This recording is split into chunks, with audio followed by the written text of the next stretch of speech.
PS స్వామి గారు చెప్తున్నప్పుడు విన్నాను సాక్ష్యం, అయితే నాకు బాగా నచ్చింది, అందుకే మీతో పంచుకుంటున్నాను. పిఎస్ స్వామి గారు 2009లో బాపట్ల అనే ఊరు వెళ్ళాడంట. ఆయన ఒక యవ్వనస్తులు కూడికలో మాట్లాడుతున్నాడు. కూడికలో మాట్లాడుతున్నప్పుడు మధ్యాహ్నం ఒక ఆయన వచ్చాడు. ఆయన కొంచెం మంచిగా బట్టలు వేసుకొని ఉన్నాడు. వచ్చాడు, ఆయన పేరు దశరథరామ్. అన్నాడు, సార్ నా పేరు దశరథరామ్, మేము బ్రాహ్మిన్స్, మేము బ్రాహ్మణులు, మా అమ్మాయి ఒంట్లో బాగాలేదు, కొంచెం ఇంటికి వచ్చి ప్రార్థన చేస్తారా అని అడిగాడు.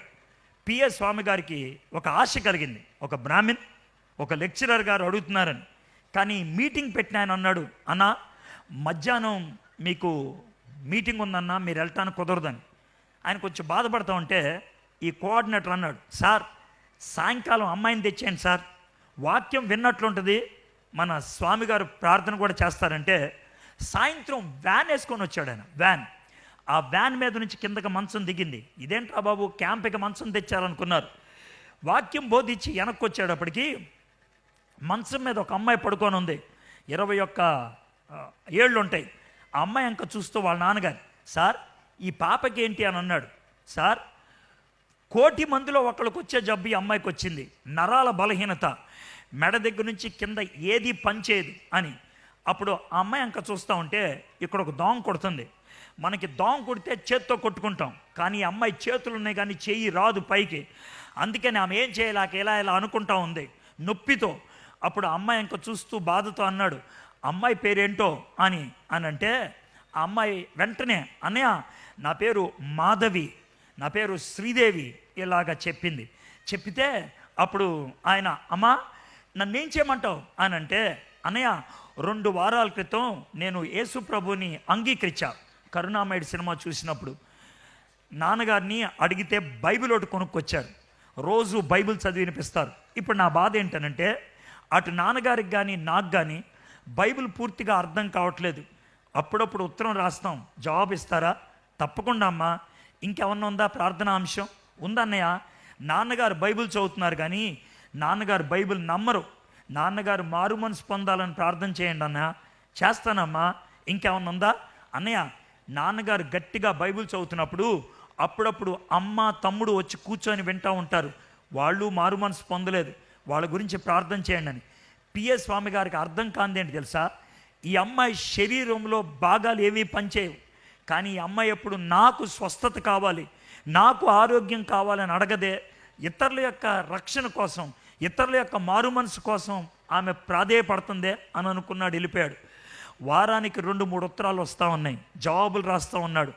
8 నెలల తర్వాత ఉత్తరాలు ఆగిపోయినాయి. ఎందుకు ఆగిపోయినాయి? అమ్మాయి చచ్చిపోయిందా, లేకపోతే తండ్రి నాస్తికుడైపోయాడా? ఏది అడగాలన్నా బాగోదు, అందుకనే ఊరుకున్నాడు. 2 ఏళ్ల తర్వాత 2011లో మళ్ళీ బాపట్ల వెళ్ళాడు. వెళ్తే ఒక మీటింగ్లో ఒక చిన్న కుర్రోడు వచ్చి, అన్నయ్య శ్రీదేవి మిమ్మల్ని రమ్మంటుందంటే, ఓహో ఈ అమ్మాయి ఇంకా బతికే ఉందన్నమాట అనుకొని వెళ్ళాడు. 3 అంతస్తుల మేడ, పెద్ద కాంపౌండ్ వాల్, గేటు తీసుకొని లోనికి వెళ్ళాడు.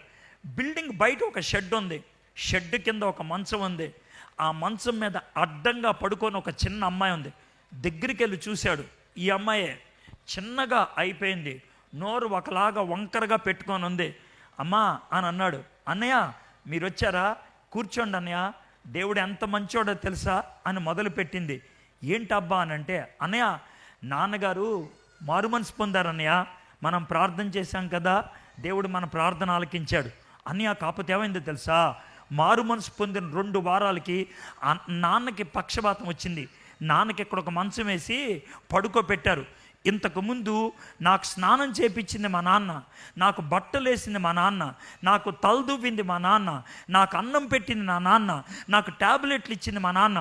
ఇప్పుడు మా నాన్నకి పక్షవాతం వచ్చి పడిపోతే, నాకు ఎప్పుడైనా దాహం వేస్తే, నాకు ఆకలి వేస్తే, నేను పిలుస్తుంటే ఎవరో రాకపోతే మా నాన్న ఏడుస్తూ ఉండేవాడు. ఆయన పక్క నుంచి కన్నీళ్లు కనబడి, ఆ కన్నీళ్లు చూసి దేవునితో అడిగాను, ప్రభువా నన్ను ప్రేమించి కదా మా నాన్నని రక్షించావు, నా ప్రార్థన ఆలకించి కదా మా నాన్నని రక్షించావు, మా నాన్న ఏడుస్తున్నాడు, నేను తట్టుకోలేను. నువ్వేమనుకోనంటే, నాన్నని తీసేసుకో, రక్షించుకున్నావు కదా నీ దగ్గరికి తీసేసుకో అని అడిగా. 2 వారాల్లోనే నాన్న చచ్చిపోయాడు. నాన్న చచ్చిపోయిన తర్వాత నా జీవితం బాగుంది అని అంటే, స్వామి గారికి ఏం అడగాలో అర్థం కాలేదు.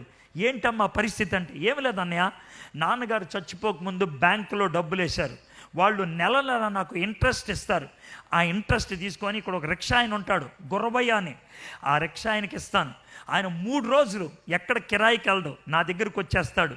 ఆ 3 రోజుల్లో ఒకరోజు నన్ను దుప్పట్లో పడుకోబెట్టి రిక్షా మీద పెట్టుకొని ఆయన ఆసుపత్రికి తీసుకెళ్తాడు, ఒకరోజు పోస్ట్ ఆఫీస్కి తీసుకెళ్తాడు, ఒకరోజు కాలేజీకి తీసుకెళ్తాడు. ఎందుకో తెలుసా?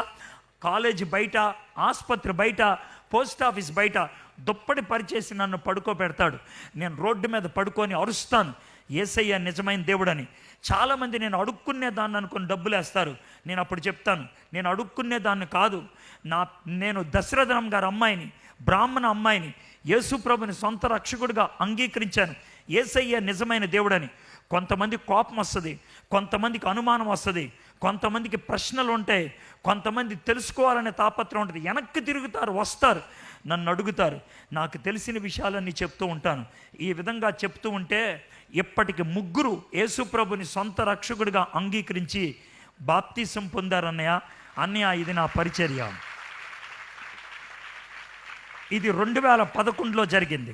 2011లో 2016లో 5 ఏళ్ల తర్వాత మళ్ళీ స్వామి గారు వెళ్తే ఆయన పక్కన శ్రీనివాస్ అనే ఒక ఆయన కూర్చున్నాడు. ఆయన అన్నాడు, అన్నయ్య, నాది సాక్ష్యం, తర్వాత మీది వాక్యం అని. స్టేజ్ మీదకి వెళ్ళి ఆయన మాట్లాడుతున్నాడు. ఏమని తెలుసా?